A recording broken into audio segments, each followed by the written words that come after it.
bahas mengenai akuntansi untuk aset tetap atau accounting for fixed asset.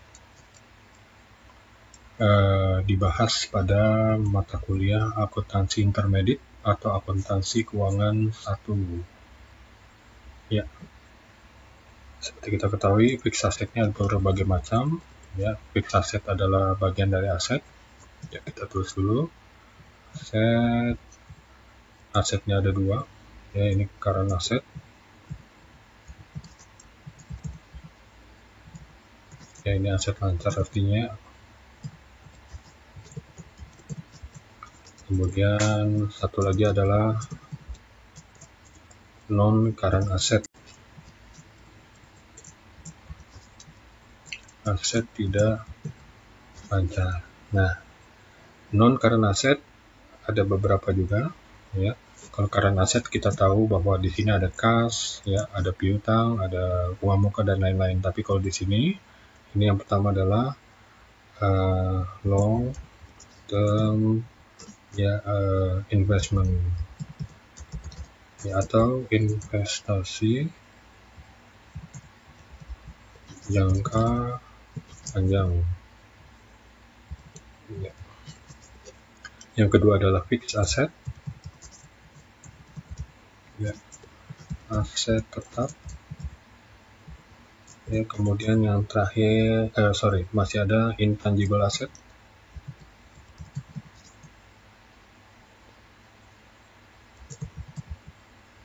Ini adalah aset tidak berwujud, ya, seperti copyright atau hak paten, ya, dan lain-lain yang tidak berwujud. Kalau ini berwujud seperti bangunan, kendaraan dan lain-lain, ya, ada wujudnya atau ada fisiknya. Kalau ini tidak. Oke, terakhir ada aset lain-lain.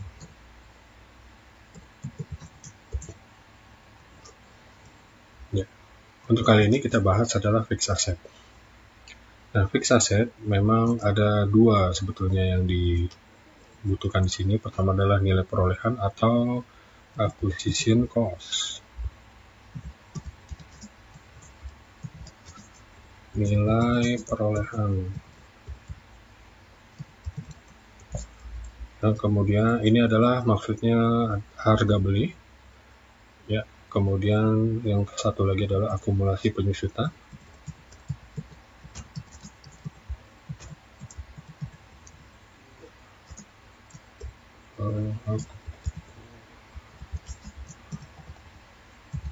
Ya. Nilai perolehan atau harga beli, kemudian disusutkan setiap bulannya. Kita akan bagi lagi untuk yang acquisition cost dalam prakteknya, ya. Paling pertama adalah tanah atau land dalam prakteknya, ya. Kemudian ini mungkin kita tambahkan AC, ya. AC itu adalah acquisition cost atau NP, nilai perolehan, ya. Kemudian ada selain tanah adalah building atau bangunan.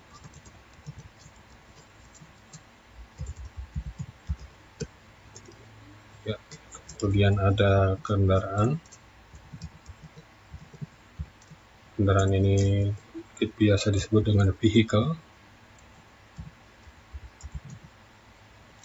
Kemudian ada peralatan.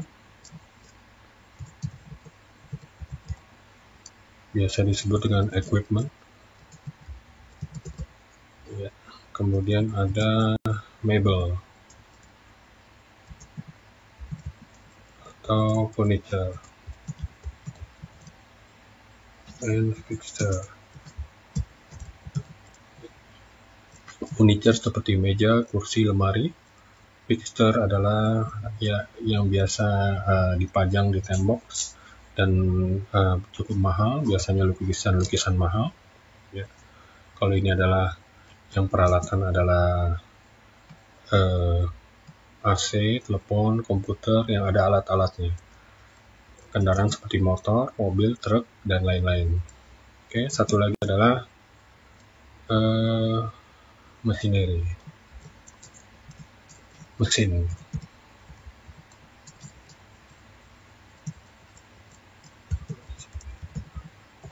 Machinery untuk perusahaan industri, seandainya perusahaan dagang mungkin tidak ada, ya mesin-mesin untuk produksi maksudnya sini. Oke, semua ini harus disusutkan ya, kecuali tanah.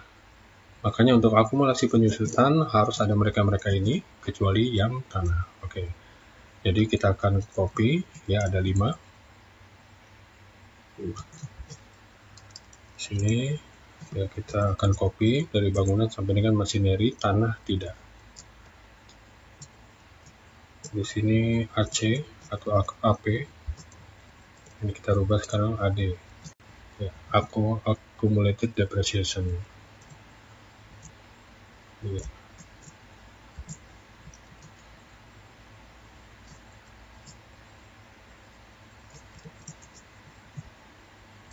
Oke. Pada saat belajar akuntansi keuangan, maka sudah mendekati ke prakteknya. Jadi segala tulisan harus terperinci, harus jelas. Jadi tidak lagi ada jurnal, misalnya ke acquisition cost, debit, kredit, utang, itu tidak ada lagi. Jadi untuk nilai perolehan aset tetap, kita harus memilih mana yang debit, ya. Ini tentunya perinciannya, jangan pernah memilih kelompoknya. Oke. Nah, ini yang kita bahas sekarang.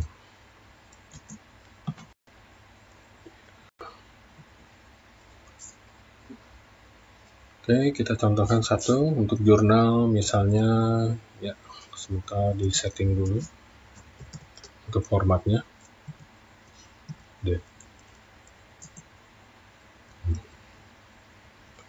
Misalnya pada saat tanggal 15 Januari 2020, ya, perusahaan membeli kendaraan 1 unit, ya, motor.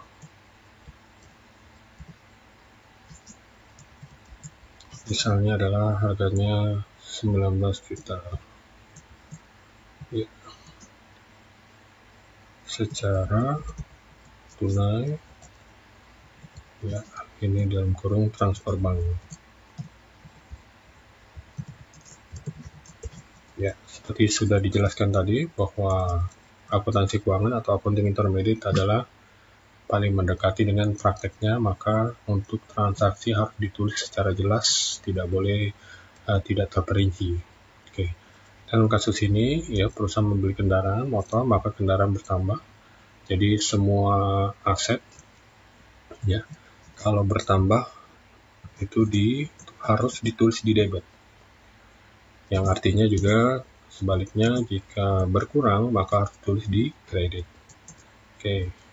Jadi pada saat kita beli, aset ini bertambah, terutama ya aset kendaraan. Ya, ini yang kita tambah dan kita tulis di debit. Oke. Kita tulis di sini adalah vehicle, atau kita copy aja karena kita sudah tulis. Ya, beginilah jurnalnya, debit, ya, kemudian kredit adalah cash in bank.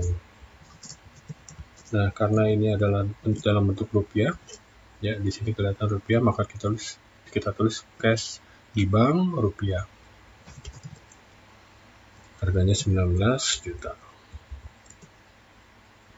Oke, sama dengan 19 juta. Debit harus sama dengan kredit, jadi kita pakai sama dengan supaya selalu balance. Oke, beginilah jurnal.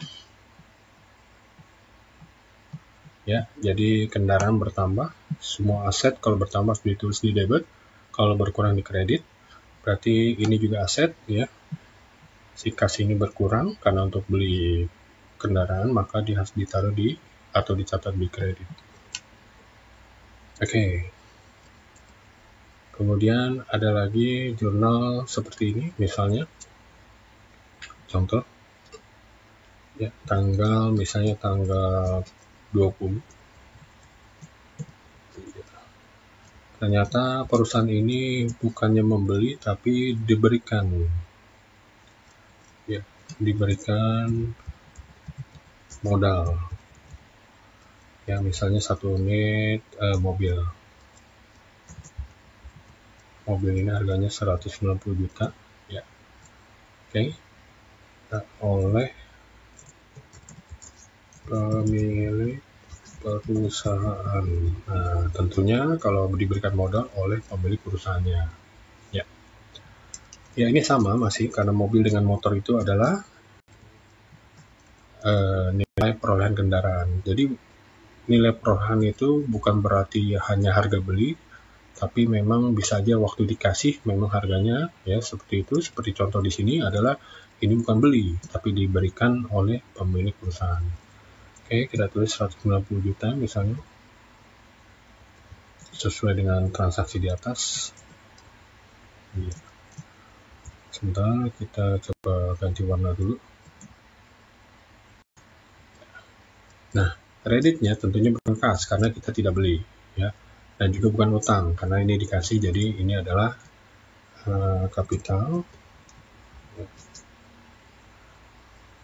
atau di sini bisa kita sebut modal di setor.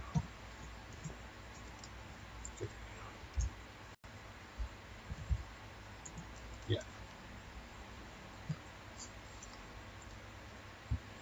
Seperti ini jurnalnya. Nah, sebulan kemudian mereka ini harus disusutkan. Ya, anggaplah sekarang sudah tanggal 2 bulan 15 sudah tanggal 15 bulan 2.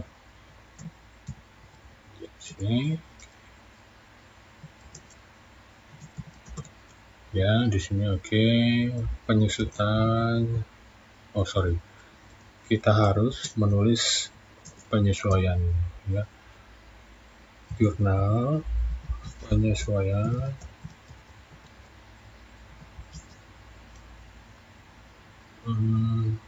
penyusutan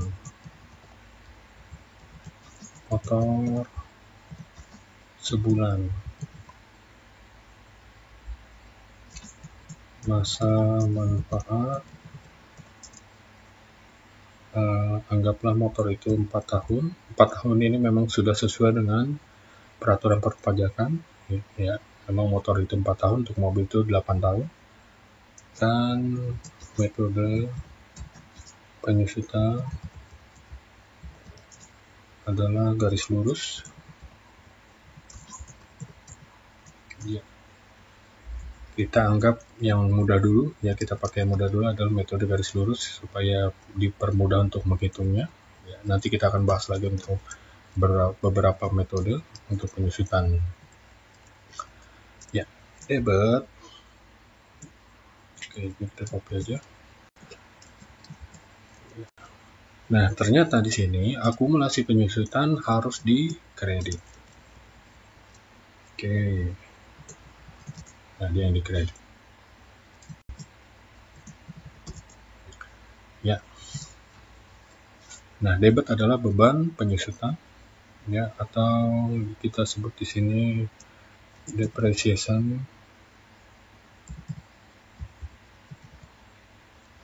expense vehicle. Ya.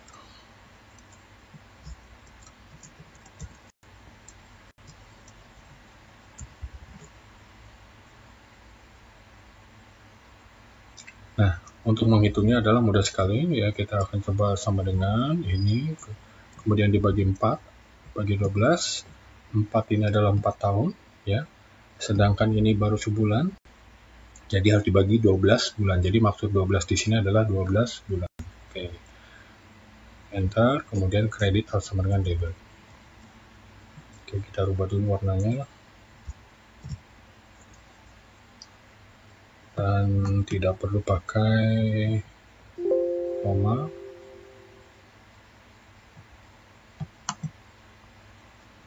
Ya, seperti ini. Jadi mudah sekali ya perhitungannya untuk garis lurus, hanya garis lurus yang bisa digunakan rumus seperti ini ya, karena setiap bulannya sama. Penyesuaian penyusutan memang harus dilakukan bagi semua akuntan setiap bulannya ya. Jadi setiap bulan si akuntan tidak ada yang menyuruh ya, tidak ada yang mewajibkan, tapi secara teori memang harus disusutkan setiap bulannya atau setiap tahunnya kalau menurut teori, tapi sebaiknya untuk praktiknya dilakukan setiap bulan. Oke. Nah, untuk yang berikutnya adalah kendaraan mobil. Kita coba susutkan, kita copy aja ya. Kita rubah tanggalnya, tanggal 20. Sini. Ini penyusutan mobil. Ya, mobil.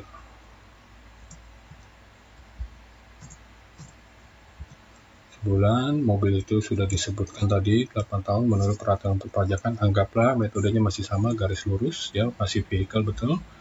Ya, di sini ya pakai itu 190, kemudian dibagi 8 tentunya karena ini 8 tahun ya. Tetap dibagi 12, kenapa? Karena ini baru sebulan. 1.979.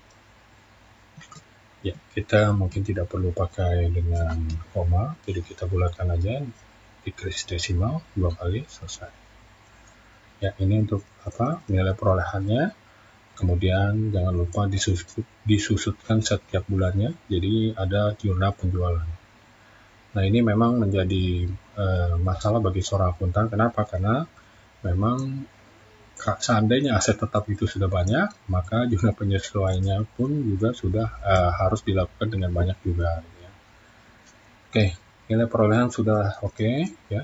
Kemudian penyesuaian juga sudah dilakukan. Nah, seandainya motor ini dijual oleh perusahaan, ya. Seandainya dijual pada tanggal 23 bulan 2 seperti ini. Ya. Sudah kita rubah dulu untuk apa warna. Seandainya perusahaan menjual motor dengan harga waktu beli 19, ternyata sebulan kemudian dijual dengan harga misalnya 18 juta.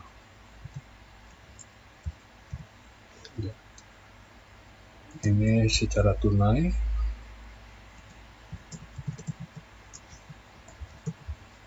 Ya. Secara tunai. Tapi tidak transfer ya, tidak transfer berarti masuk ke kas kecil. Anggaplah seperti itu. Jadi di sini debit adalah kas kecil atau petty cash. Ya. Oke, kemudian kreditnya adalah vehicle. Nah, ini menarik ya, ini juga memang aset. Kebetulan dia bertambah ya, jadi harus ditulis di debit. Nah, ini juga aset karena kalian jual atau karena di perusahaan dijual ya, jadi berkurang, maka harus taruh di kredit sesuai dengan teorinya. Nah, kebetulan adalah di sini 18 juta. 18 juta kita tulis manual. Ya. Kas kecil bertambah 18 juta karena ini tidak melalui bank, tidak transfer, jadi bertambah 18 juta, maka kas kecil harus ditulis di debit sebesar 18 juta. Kendaraan ya, kita tulis di kredit sebesar 19. Nah, di sini. Oke. Nah, kenapa 19? Kenapa bukan 18? Ya, karena di sini yang kita tulis adalah nilai perolehan. Ya. Nilai perolehan atau harga beli atau harga waktu diperoleh, bukan harga jual. Jadi waktu diperoleh memang 19, maka kita tulis sama dengan yang 19 ini. Oke, tinggal di enter. Nah, seperti itu. Masih belum balance ya. Nah, terus kita teruskan dengan menuliskan akumulasi penyusutan kendaraan. di debit, ya. Akumulasinya adalah sebesar ini. Nah, ini kenapa ditulis di debit? Karena akumulasi itu pasti selalu ditulis di kredit. Nah, begitu dihapus, ditulis di debit. Kenapa dihapus? Karena motor itu sudah dijual, berarti yang sudah menyusut itu sudah tidak ada, jadi harus dihapus. Oke, jadi kebetulan baru satu, jadi kita masukkan satu. Kalau seandainya ada dua, kita akan tambahkan, tapi karena tidak ada, jadi cuma satu, ya kita masukkan cuma satu aja. Ya, sebentar, kita hitamkan dulu. Ya, nah masih belum balance. Ya, ini tentunya adalah 18.395 kalau kita jumlahkan, dan kreditnya adalah 19. Ya. Terus tentunya si debit ini, ya, debit itu harus kita tambahkan. Kenapa? Karena kredit masih lebih besar dari debit. Jadi debit yang kita tambahkan. Kita selisihkan 19 dikurang 18 dikurang 395, ya, adalah 604. Ya. Oke, ini di debit. Nah, karena debit berarti ini adalah kerugian, ya. Seperti kita ketahui bahwa yang debit itu adalah expense atau beban, ya. Kemudian yang kredit itu adalah pendapatan atau penerimaan. Jadi ini di sini kita tulis adalah loss on selling asset. Ya. Oke. Kerugian dalam penjualan aset tetap atau aset. Ini sebesar 604, ya. Memang kita rugi, kenapa? Waktu beli itu 19, ya. Sedangkan kita jual adalah 18. Seharusnya kalau orang awam menyatakan bahwa di sini kita ruginya adalah mungkin 1 juta. 1 juta. Ya. Tapi orang akuntansi tidak menyebutkan bahwa ini kita rugi 1 juta. Kenapa? Karena ini sudah menyusut 1 bulan atau sudah menyusut 395.833. Ya. Jadi kerugiannya bukan 1 juta tapi hanya sekedar 604.167. Ya, seperti itu. Oke.